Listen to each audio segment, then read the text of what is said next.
حضور صلی اللہ علیہ وآلہ وسلم کے وصال کے بعد جب مسلمانوں نے حضرت ابو بکر صدیق رضی اللہ تعالی عنہ کو اپنا خلیفہ منتخب کیا تو اس وقت بہت سے عرب قبائل اسلام سے منحرف ہو گئے۔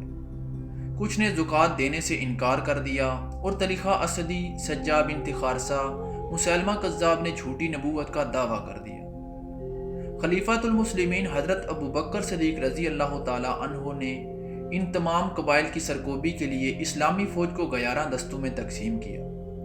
ہر دستے کا ایک الگ سردار مقرر کیا اور اسے ایک جھنڈا دیا۔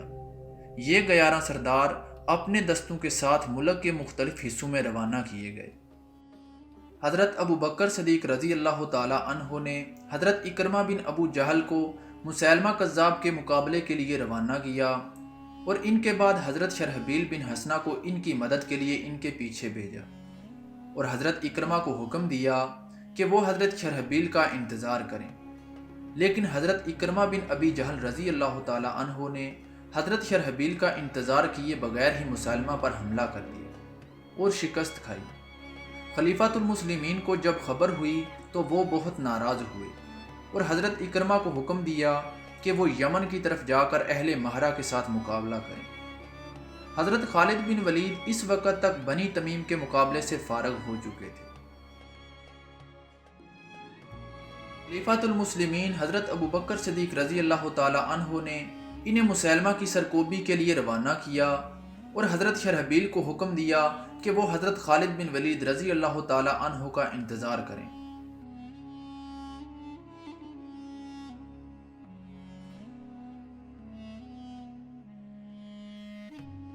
دوسری طرف مسیلمہ کذاب اس وقت بہت بڑی جنگی طاقت بن چکا تھا۔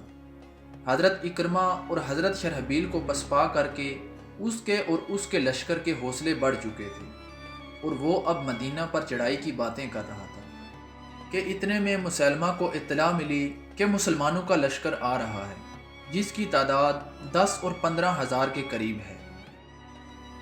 مورخین نے لکھا ہے کہ مسیلمہ کے لشکر کی تعداد 40,000 تھی اور مسلمانوں کی تعداد 13,000 تھی۔ مسیلمہ کے پاس گھڑ سوار اور شتر سوار دستے زیادہ تھے، لیکن بعض مورخوں نے لکھا ہے کہ مسیلمہ کے لشکر کی تعداد 30,000 تھی۔ بہرحال تعداد 40,000 سے زیادہ تھی، کم نہ تھی۔ حضرت خالد بن ولید کی ایک کمزوری تو یہ تھی کہ لشکر کی تعداد خطرناک حد تک کم تھی۔ دوسری کمزوری یہ کہ وہ اپنے مستقر سے اتنا دور تھے جہاں کمک اور رسد کا پہنچنا ممکن نہیں تھا۔ انہیں صرف ایک سہولت حاصل تھی، وہ یہ کہ اس علاقے میں پانی اور جانوروں کے لیے ہرے چارے کی کمی نہ تھی۔ وہ زرخیز کھیتوں اور باغوں کا علاقہ تھا۔ مسیلمہ کذاب کو ہرے بھرے کھیتوں اور باغوں کا غم کھائے جا رہا تھا۔ اس نے نہار الرجال سے کہا کہ وہ ایسے انداز سے لڑنا چاہتا ہے کہ مدینہ کا لشکر بستیوں اور کھیتوں اور باغوں کو نہ اجاڑ سکے۔ تاریخوں میں لکھا ہے کہ مسیلمہ کذاب کسی قسم کے اضطراب یا پریشانی میں مبتلا نہ تھا۔ وہ اس طرح سے بات کرتا تھا جیسے اسے اپنی فتح کا یقین ہو، اور وہ بڑے موضوع اور بنیادوں پر کھڑا بات کر رہا تھا۔ اس کا 40,000 کا لشکر برتر بھی تھا اور یہ سب مسیلمہ کے نام پر جانیں قربان کرنے والے لوگ تھے۔ حضرت خالد بن ولید رضی اللہ تعالی عنہ یمامہ کے علاقے سے واقف نہیں تھے۔ انہوں نے دیکھ بھال کے لیے آگے کی زمین کا جائزہ لینے کے لیے ایک دستے کو آگے بھیج دیا۔ رات کو اس دستے نے جو رپورٹ دی اس کے مطابق حضرت خالد بن ولید نے اپنا رستہ تبدیل کر دیا تاکہ وادی حنیفہ کے اندر سے نہ گزرنا پڑے۔ وہ ذرا دور کا چکر کاٹ کر آگے نکل گئے۔ مسیلمہ کذاب جس نے وادی حنیفہ میں مسلمانوں کے لیے جال بچھا رکھا تھا، اسے اطلاع ملی کہ مدینہ والے آگے نکل چکے ہیں، تو اس نے اپنا لشکر بڑی تیزی سے عقربہ کے میدان میں منتقل کر دیا۔ حضرت خالد بن ولید کی نظر بھی اسی میدان پر تھی، لیکن دشمن پہلے پہنچ چکا تھا۔ حضرت خالد بن ولید نے ایک جگہ دیکھ لی جو میدان سے بلند تھی۔ انہوں نے وہیں اپنے لشکر کو روک لیا اور پڑاؤ ڈال دیا۔ وہاں سے وہ مسیلمہ کے پڑاؤ کو اچھی طرح دیکھ سکتے تھے۔ مسیلمہ کذاب نے بھی اسی میدان کو بہتر اور موزوں سمجھا تھا۔ ایک تو اس نے اپنے لشکر کا تمام تر ساز و سامان اور مال و اسباب اپنی خیمہ گاہ کے پیچھے رکھا، دوسرا یہ کہ کھیتیوں اور باغات بھی لشکر کے پیچھے تھے۔ ان سب کی وہ بڑی اچھی طرح حفاظت کر سکتا تھا۔ اس نے یہ بھی دیکھ لیا تھا کہ اگر حضرت خالد بن ولید یہاں سے آگے یمامہ کی طرف بڑھے تو وہ ان پر عقب سے حملہ کر دے گا۔ حضرت خالد بن ولید بھی اس صورتحال کو بھانپ چکے تھے کہ وہ یہاں سے آگے بڑھے تو مسیلمہ ان پر پیچھے سے حملہ کر دے گا۔ مسیلمہ کذاب نے اپنے لشکر کو 3 حصوں میں تقسیم کر دیا۔ اس نے دائیں حصے کی قیادت نہار الرجال کو دی اور بائیں حصے کا سالار محکم بن توفیل تھا، اور درمیان میں یعنی قلب میں وہ خود رہا۔ حضرت خالد بن ولید نے بھی اسلامی لشکر کو 3 حصوں میں تقسیم کیا۔ قلب کی قیادت انہوں نے اپنے پاس رکھی، ایک طرف حضرت ابو حذیفہ اور دوسری طرف زید بن خطاب تھے۔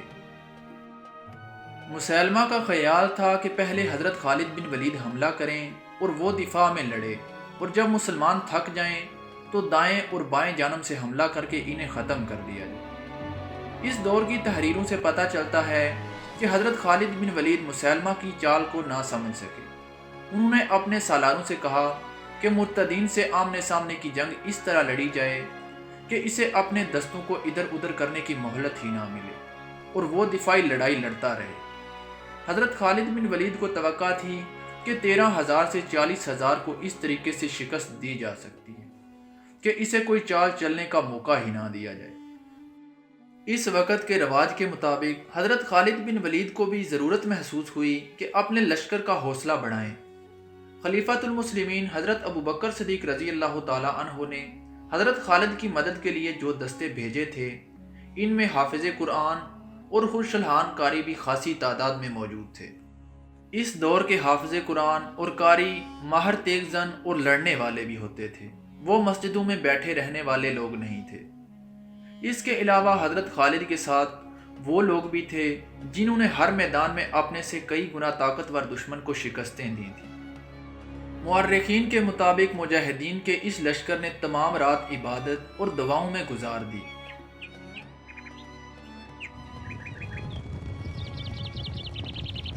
دسمبر 632 عیسوی کے تیسرے ہفتے کی ایک صبح طلوع ہوئی تو مسلمانوں نے مسیلمہ کذاب کے لشکر پر حملہ کر دیا، اور مسلمان اس بے جگری سے لڑے کہ یہ دیکھ کر حضرت خالد بن ولید کو امید لگ گئی کہ وہ مرتدین کے لشکر کو اکھاڑ پھینکیں گے۔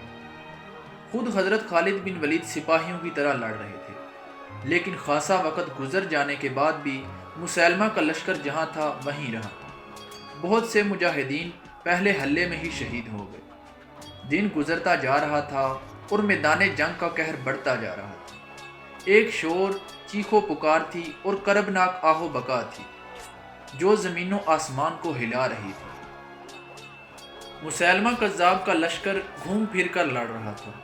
ان کی کوشش یہ تھی کہ مسلمانوں کو گھیرے میں لے لیں، اور مسلمانوں کا عزم یہ تھا کہ مرتدین کے اس لشکر کے قدم اکھاڑنے ہیں اور یمامہ پر قبضہ کرنا ہے۔ دونوں لشکر اپنی اپنی کوششوں میں ناکام ہوتے نظر آ رہے تھے۔ اگر کامیاب تھا تو وہ مسیلمہ کا لشکر تھا۔ مسیلمہ بہت چالاک اور ہوشیار جنگی قائد تھا۔ وہ جائزہ لیتا رہا کہ مسلمان کب تھک کر چور ہوتے ہیں۔ آدھا دن گزر گیا، زمین خون سے لال ہو چکی تھی۔ زخمی انسان بھاگتے دوڑتے گھوڑوں تلے کچلے جا رہے تھے۔ مسلمان اس قدر بے جگری سے لڑنے کی وجہ سے کچھ جلدی تھک گئے۔ مسیلمہ نے بھانپ لیا، اس نے اپنے لشکر کے ایک تازہ دم حصے کو مسلمانوں پر حملے کا حکم دے دیا۔ حضرت خالد بن ولید نے تھوڑی ہی دیر بعد محسوس کر لیا کہ ان کے لشکر پر دباؤ بہت تیز ہو گیا ہے۔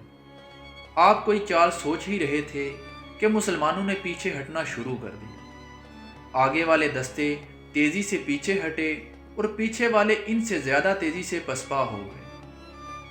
سالاروں نے بہت شور مچایا، لشکر کو پکارا، نعرے لگائے، لیکن مرتدین کا دباؤ ایسے قہر کی صورت اختیار کر گیا تھا جسے مسلمان برداشت نہ کر سکے، اور ان میں بد نظمی پھیل گئی۔ دیکھا دیکھی مسلمان ایسی بری طرح پسپا ہوئے کہ اپنی خیمہ گاہ میں بھی نہ رکے اور دور پیچھے چلے گئے۔ مسلمہ کذاب کا لشکر جب مسلمانوں کی خیمہ گاہ تک پہنچا تو انہوں نے وہاں لوٹ مار شروع کر دی۔ وہاں انہیں روکنے والا کوئی نہیں تھا۔ حضرت خالد بن ولید اور ان کے سالار دوڑ دوڑ کر اپنے لشکر کو روکنے کے لیے چلا رہے تھے، لیکن مسلمان اپنی خیمہ گاہ سے خاصی دور جا چکے تھے۔ محمد حسین ہیکل نے بعد مورخوں کے حوالے دے کر لکھا ہے کہ حضرت خالد بن ولید کے لشکر نے اس کے بعد قسمیں کھا لیں کہ اب ان کی لاشیں ہی اٹھائی جائیں گی، وہ زندہ میدان سے نہیں نکلیں گے۔ ایک مورخ نے لکھا ہے کہ انہوں نے قسم کھا لی کہ ہاتھ میں ہتھیار نہ رہے، ترکش میں تیر نہ رہا تو وہ دانتوں سے لڑیں گے۔ حضرت خالد بن ولید نے یہ مثال قائم کی کہ چند ایک جان بازوں کو چن کر اپنے ساتھ اس عزم سے رکھ لیا کہ جہاں لڑائی زیادہ خطرناک ہوگی وہاں ان جان بازوں کے ساتھ جا کر لڑیں گے۔ اس کے بعد مسلمانوں نے مرتدین کے لشکر پر حملہ کر دیا اور دوبارہ لڑائی شروع ہو گئی۔ لڑائی شروع ہوتے ہی نئی مصیبت آن پڑی۔ آندھی آ گئی جس کا رخ مجاہدین اسلام کی طرف تھا۔ کچھ مورخ لکھتے ہیں کہ یہ صحرائی آندھی نہیں تھی بلکہ تیز ہوا تھی۔ کچھ مجاہدین نے حضرت زید بن خطاب سے پوچھا کہ ایسی آندھی میں وہ کیا کریں۔ حضرت زید بن خطاب نے کہا، خدا کی قسم میں اپنے اللہ سے دعا کرتا ہوں کہ مجھے دشمن کی شکست دینے تک زندہ رکھے۔ اے اہل مکہ و مدینہ، آندھی سے مت ڈرو، سروں کو ذرا جھکا کر رکھو، اس طرح ریت اور مٹی تمہاری آنکھوں میں نہیں پڑے گی۔ پیچھے نہ ہٹ جانا، ہمت سے کام لینا، استقلال کو ہاتھ سے نہ جانے دینا، آندھی اور طوفان تمہارا کچھ نہیں بگاڑ سکتے۔ حضرت زید بن خطاب رضی اللہ تعالی عنہ سالار تھے۔ انہوں نے مجاہدین کے لیے یہ مثال قائم کی کہ تلوار لہراتے ہوئے دشمن پر ٹوٹ پڑے، ان کے دستے ان کے پیچھے گئے۔ زید بن خطاب تلوار چلاتے ہوئے دور نکل گئے اور شہید ہو گئے۔ ان کے بعد دوسرے سالار حضرت ابو حذیفہ نے بھی یہی مثال قائم کی۔ وہ یہ نعرہ لگا کر دشمن پر ٹوٹ پڑے کہ اے اہل قرآن، اپنے اعمال سے قرآن حکیم کی ناموس کو بچاؤ۔ وہ بھی مقابلے میں آنے والے ہر مرتد کو کاٹتے گئے اور زخم کھاتے گئے یہاں تک کہ شہید ہو گئے۔ ان سالاروں نے جانیں دے کر مجاہدین کے عزم میں جان ڈال دی اور وہ آسمانی بجلیوں کی طرح دشمن پر ٹوٹ پڑے۔